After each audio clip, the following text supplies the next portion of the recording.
Hi, and welcome to this edition of Community Connections, where we bring real-life learning and education to the community. And today we're talking about the importance of teens and safe driving. Today we're going to be talking with Corporal McKenzie and asking you a few questions about the laws and just what parents need to know when their teens start driving. Thank you for being with us. Well, thank you. First of all, tell us, what is the one form or the forms and documents that parents tend to forget, or your student tends to forget when they come down here for their driver's license? Looks like to me the most important thing that they forget is the birth certificate. When you come down here as a 15-year-old, we have to have a birth certificate, school enrollment form, and a Social Security card. Okay, so those are the three things that... That's the three documents that we require. Social Security card, birth certificate, and the student... School enrollment form. School enrollment form. Okay, we'll make sure that we get that out the way. Yes, and ma'am. also you have a program called the Graduated License Program. Can you tell us a little bit about that? The law was enacted in 2002. Okay. And what that is they're 17-year-old and below and 16 are restricted on certain things they can do.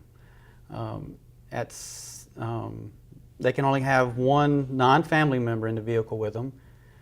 They can only go to work. They cannot drive from 12 a.m. to 6 p.m. unless they go to school activity or church organization or any activity or emergency situation that the families, tell them they need to go, fire or police or whatever.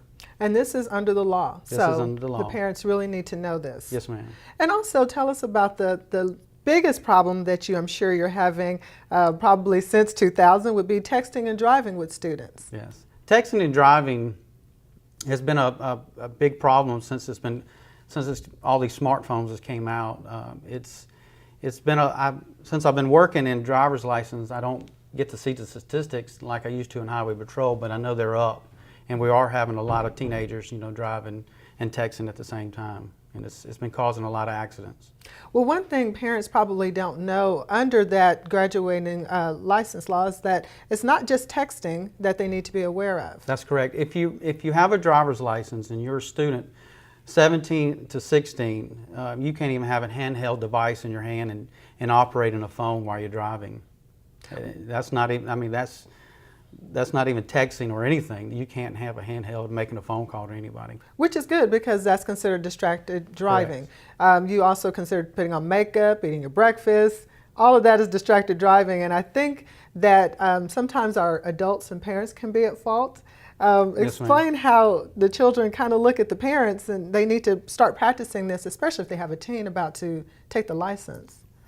What I've noticed and that the parents or the children are watching their parents, and I think that's just a bad influence, and I'm hoping that the parents will stop, pull over off the side of the road, pull into a gas station, rest area, whatever, and use their smartphone while they're texting and not doing it while they're driving, because as well as I do, children are going to follow what their parents do. Exactly. So it's one of those things. Don't just say it, do it. Do it. Yes, ma'am. I think you've given us great advice today. Thank you so much for talking to us. And there are wonderful handouts that parents can come and get right here at the driver's license office. Yes, ma'am. To help their student practice and understand the law better and to pass the test. Yes, ma'am. Can I say one thing for the students? If you under the Graduated License Law Act, and if you get a citation while you're under that law, you can your license will be suspended for 60 days, and there will be a 6-month period added to it. So you will be on it longer if you get a citation or a violation, a charge against you. The other thing that I would like to bring up is that we have these manuals at the driver's license office, and we have a website, and it's www.dps.alabama.gov. And that's a great tool and a great information that you can go to and look and see what you need before you come down to the Mobile, Foley, or Fairhope offices. Oh, that's important to point out. I'm glad you stopped us with that, because the parents need to realize that sometimes they might be hindering their child if they're not ready. If they haven't looked over the guidebooks, they might tell them the wrong thing. I mean, a lot of times Right. we haven't taken a test or know the rules for a long time. Oh, yes, So ma'am. I'm glad you pointed that out. Is there anything else that they need to be aware of, maybe when they're practicing, or just anything for the test that a lot of your students might could get over if they Yes, stop ma'am. doing? What they can do is the students, when they come here and they tell us that they're going to do a road test, the examiner at the excuse me, at the front door or at the front desk has a form that we hand out, and they can look over it. It tells you the hand positions. It tells you how to do the three-point turns. It tells you where to position your car at a stop sign. And it just tells you a lot of things that excuse me, that you can look at and prepare yourself before you go out there and do the road test. The other thing that I like to say is make sure when you come here is to have your car ready, have everything working. That's right. You know, don't hold, because I know you want to. I know you're going to come back. So Right. let's do it the first time. Let's have everything ready. Have your insurance, have your tag receipt, and be prepared. And we'll get you in and get you out as quick as we can. So when we get back, we're going to find out what a student needs to do to get down here and pass that driver's license test.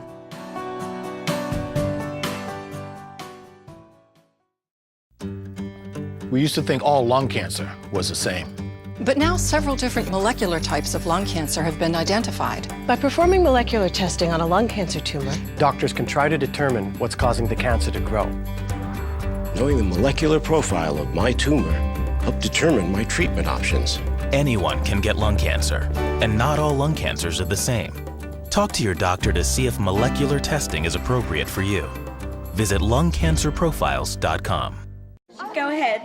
Open it. It's a baby hazmat suit. be careful in school. 126. One more thing. There are other ways to help protect yourself and your loved ones against certain diseases. Vaccines can help and are not only important for babies and young children, but throughout your entire lifetime. To learn more about vaccines for all stages of life, talk to your healthcare provider. Welcome back. Now we're here to talk about the steps it takes to obtain that license. And who better to tell us than one of our Mobile County Public School driver's ed instructors, Mr. Pete Smith. Pete, thank you for joining us today. Nice to be here. I know you do this on a daily basis. Can you just describe what a day in a life is with a student that you're trying to get ready for the driver's permit? Yes, ma'am. Once they've gone through the classroom part and they have their permit, teachers will take them out in the car and carry them through instructions. We have a checklist they have to cover, but the main things are the student has to have a permit, and then from there, follow down the checklist and successfully. Basically, the checklist will reinforce things that they've taught in the classroom. Okay. And so, they would just make sure they're ready, skilled, and ready to drive. Okay. Correct. I guess as a parent myself, my first question would be, what age do I start my child in your class or preparing them? Most of the schools will not let a student get into the classroom until they're in the 10th grade, and there's plenty of demand for it there to fill up the classes. Obviously, we don't want to put them in a driver's ed class till they're 15 because they can't get a permit till they're 15. Okay. So, and as far as letting them drive, if you can find a nice parking lot that nobody is in, then obviously a lot of us let us go earlier than that. But obviously on the road, you want to make sure they have their permit so they'll be legal when they get out there. And I guess that question will leave me, or that answer would lead me to my next question.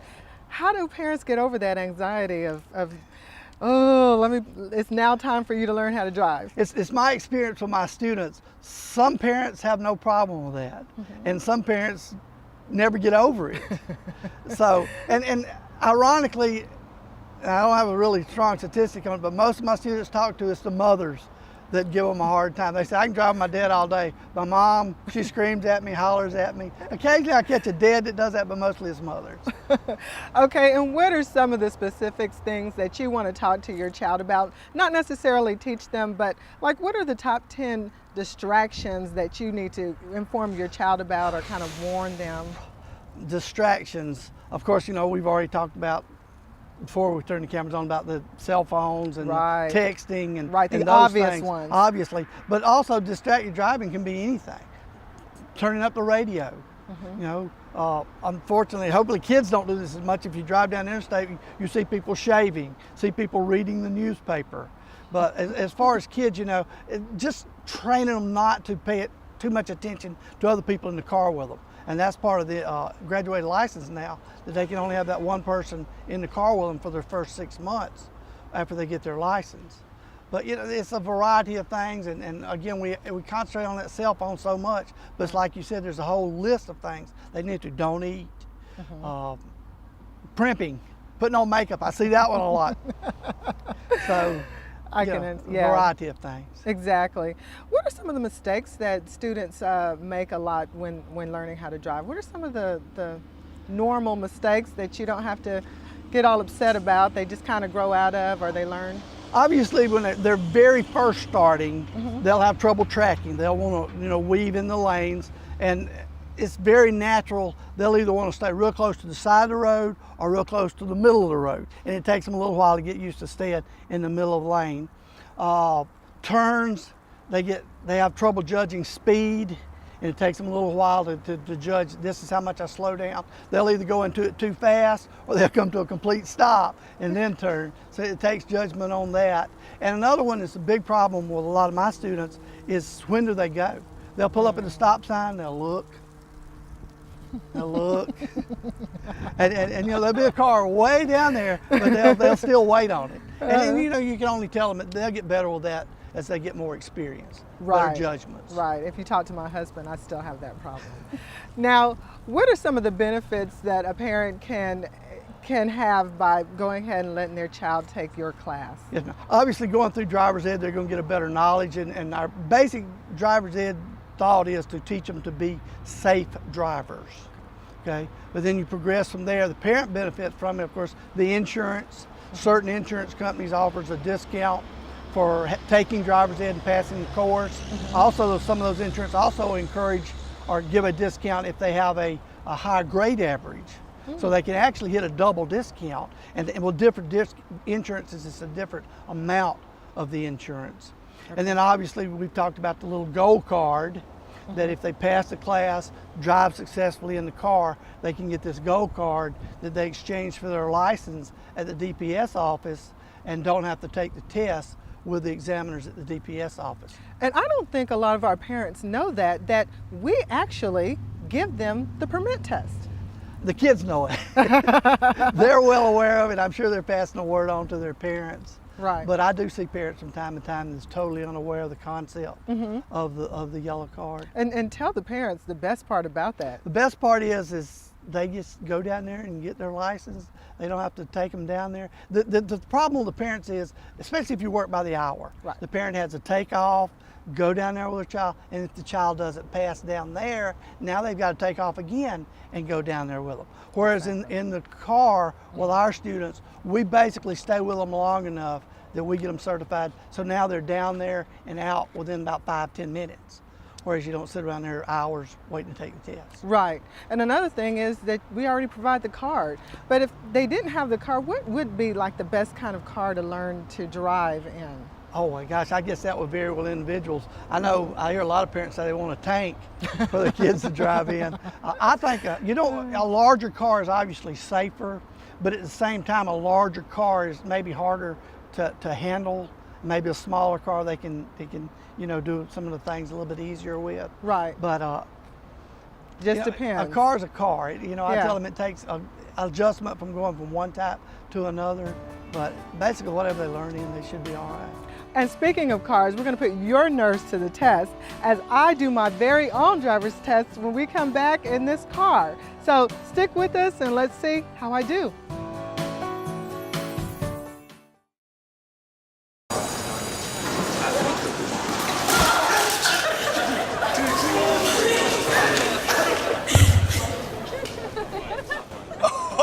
That's low. That's low. Look, he's blushing. Seriously.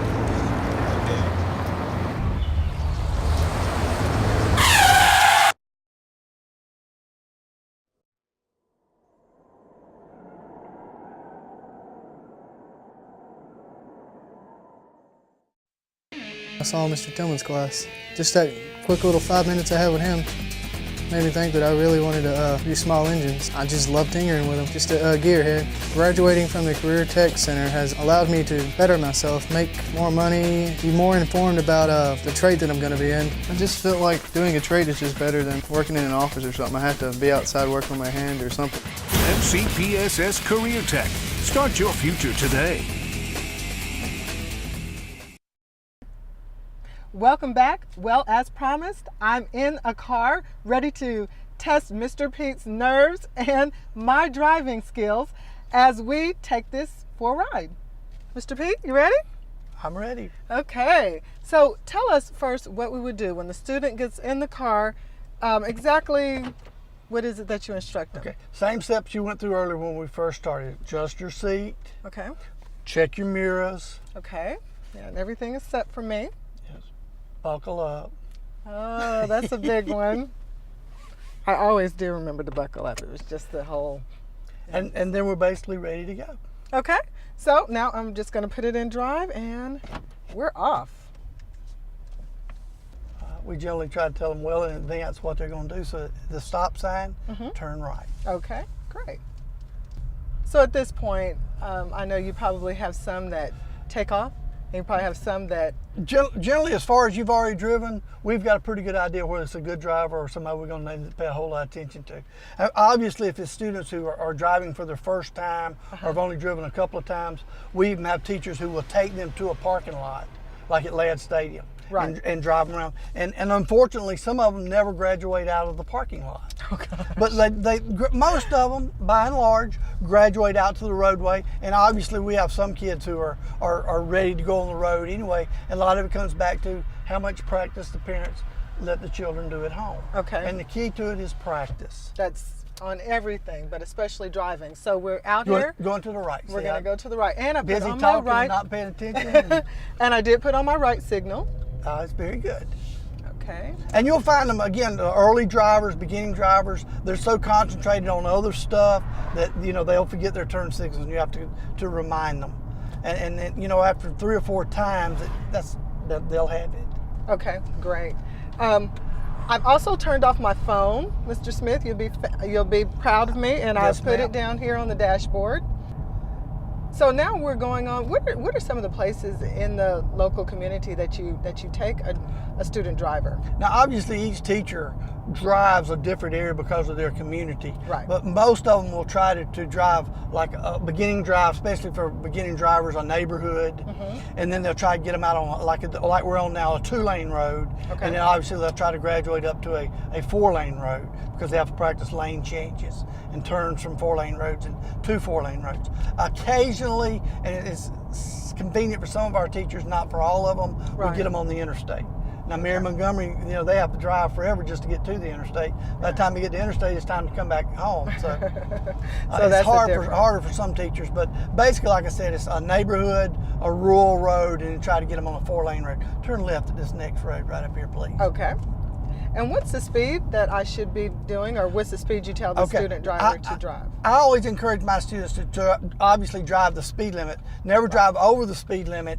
And if they're nervous at the speed limit, then shoot for at least 5 miles per hour at the speed limit. 35 here. She wouldn't want to drive lower than 30. Okay. Because that starts hindering traffic and makes other drivers mad at you, obviously. And that's another thing. When people see a student driver car, what should they do? I mean, do they get nervous, or they don't know what to do, or they? It's strange. We see different things. Obviously, a lot of times people blow horns at us, honk at us. If I got a little girl driving over here, guys will pull up beside him and be eyeballing him. I say he's flirting with you, and that, that's one of those distractions we was talking about a while ago too. You got to get over. Right. But you will see it also, like if they're going to make a lane change. If they'll put that turn signal on, if they see that student driver sticker on the back of this car, they're going to give us room to make a lane change. Okay. So and wisely so. That's why we try to label the cars very clearly to let everyone know this is a learning situation. Give us a little bit extra space and extra consideration. Right. Slow down and all right. Now come cautious. to a quick stop. Oh, a quick stop. Okay. Is that car behind you going to hit you? I didn't look. See, and that's one thing. Just stop right here. Okay. That's one thing we have to go over and over with them. Every time you go to that brake pedal, glance in that mirror and see what's happening I behind didn't you. look, Mr. Smith. That's a great, that's a great tip. Common occurrence. Okay, now we're going to stay right here. Okay. We're going to back up in a straight line. Okay. I don't think I stopped Let's let that dude straight. get past us so Okay. in case we don't make a straight line. So when we're coming to a quick stop, we need to first look in our Always rear glance in your mirror. You know, you're coming up on a red light and it changes. I'm going to go to the brake, obviously, but I want to look in that mirror and see what's behind me. Okay. Also, I tell my kids sometimes, it may not be any more than just you get to brace for the impact. But at least you know you're going to be impacted. Exactly. Okay, so now you want me to back up in a straight line. Okay, I'm looking on my side view and my back, and I'm just going to ease on. Okay. How am I doing? You're doing very good. Good. And on the test, if you take it with the DPS people, they'll back you up maybe 100 feet or so. This is good right here. Okay. Now, the only thing is, and by the book, you're supposed to turn and look over your shoulder. I mean, you don't look backwards when you're going forward. So you should look back when you're going, you know. But using the mirrors, other parts of the state, even on the driving test, they will let them use the mirrors to back up. The big things you did is one, you didn't go fast. Okay. I never think for a reason you'll have to back up fast. Okay. And the other thing in real life, once you can stop and go forward, stop and backing up, you can see better in front of you. So stop backing up and go forward. Okay, okay.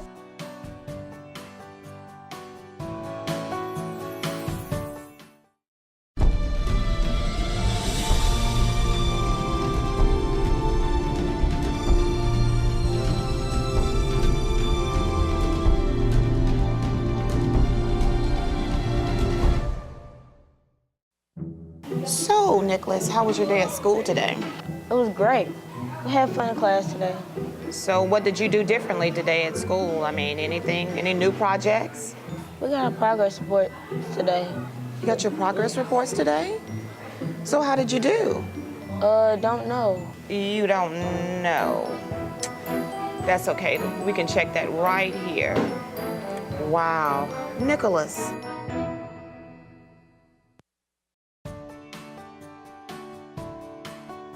Now for the fun part, the three-point turn. Oh, yeah. Fun for you, huh? Okay. Okay. I think if you, and you want to use all the road you can, but you can't go off the road on the test situation. And obviously if you get lost and you need to turn around, you would use this maneuver. Now, safe is pull up in a driveway and turn, but you can't find a driveway. This maneuver is acceptable. Obviously, you want to look both directions, make sure nobody's coming, and then perform the maneuver as fast now, as this you possibly three-point turn, this is on the test. It's on the road test. But there are some things. And it's on our test too. They have to pass before they get the gold with card. Right, to get the gold card, yes ma'am. Now, one thing that they have taken off the test is the parallel parking. Yes ma'am, I'm guessing somewhere around 10 years ago they stopped. But it is good to still go ahead and teach your child or work with them possibly. I wouldn't work with them as much on parallel parking, although it is a good skill to help them learn control of the car. But more now you need to work on the angle parking and the 3-point that we're about the to. The straight in parking. Okay. Well, let's do this. Okay. Let's see how bad I. Again, you get over close to the side of the road, use as much as road you can, try not to run off the road. Okay. So now just turn. Turn your wheel as hard as you can, go across the road. Okay. Yet I want to stay on the road. Stay on the road. That's the key to it. So I feel like. All right. You're excellent. Okay. Reverse. All the way back the other way. Now, do I need to turn my wheel? wheel? Turn it as fast and as hard as you can, all the way the other direction. Okay, gonna do that. And keep checking your mirror there so you don't back off the road. And I think I'm back. And remember our rule about backing up, don't back up more than you have to. Once you can go forward, stop and go forward. All right. What grade would you give me, Mr. Smith, on that? You just successfully did a 3-point turn. Yes. I get to keep my license. That's good. Okay.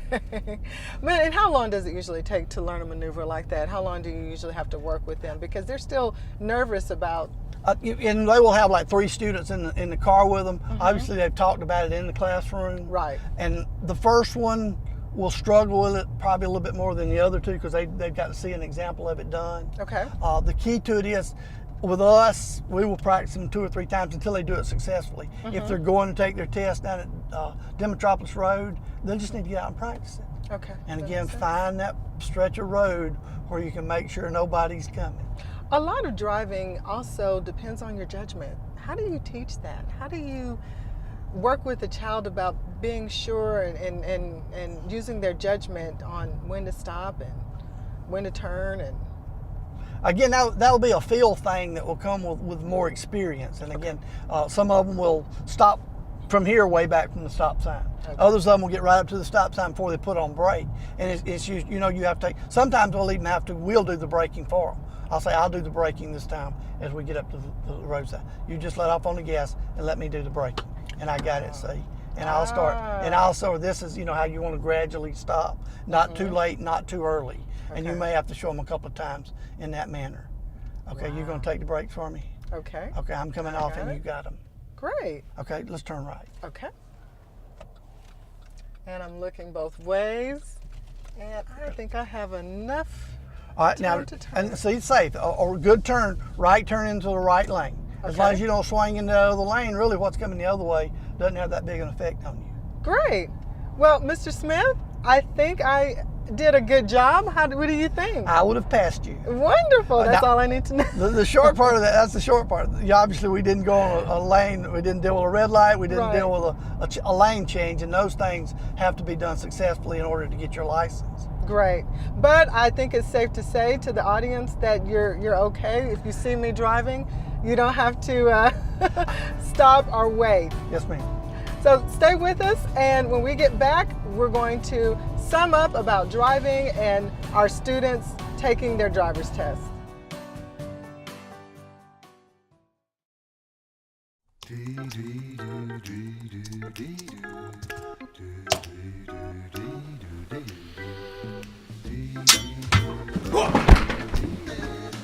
Honey!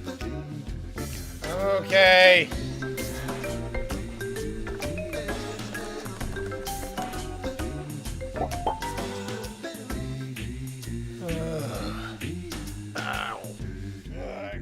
I'm okay. So, what did your child eat at school today? Well, if you're looking for answers, we have them right here. I'm Suzanne Yates, the Food Service Director for the Mobile County Public School System, and I would like to invite you to join me for Cooking with Class, the child nutrition show from the Mobile County Public School System. Come with me as I go into the school cafeterias and talk to the folks who prepare the meals daily for our children. Join me as we go Cooking with Class. Hi, we're back, and we survived my driving test, which I passed. Thank you very much, Mr. Smith. And thank you so much for joining us today. We really appreciate you going over the ins and outs of teen driving. Is there anything you would like to leave our parents with or our audience with as a whole? Some of the precautions, or just, if I could tell anyone this? Well, for the parents, I just remind them it is a learning process, and the more they drive, the better they're going to be. So get them out there and get their experience. They're going to drive.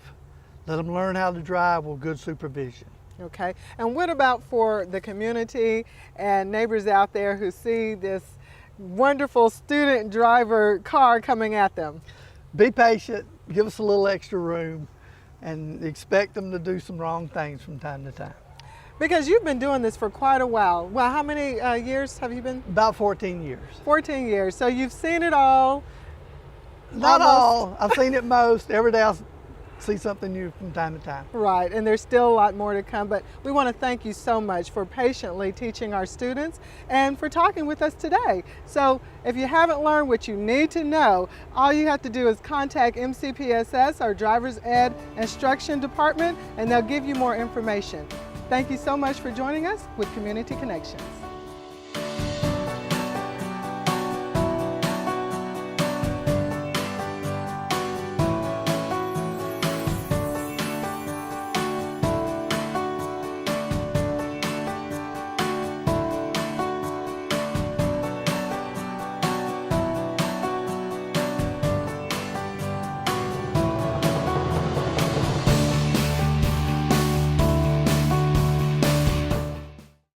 The women we love, the women who love us, they are dying. Heart disease is our #1 killer, taking more lives than all forms of cancer combined. But we have the power to save those lives, our lives, because the greatest force for women is women. It's time to stand together, to fight harder, to shout louder. It's time to go red for women.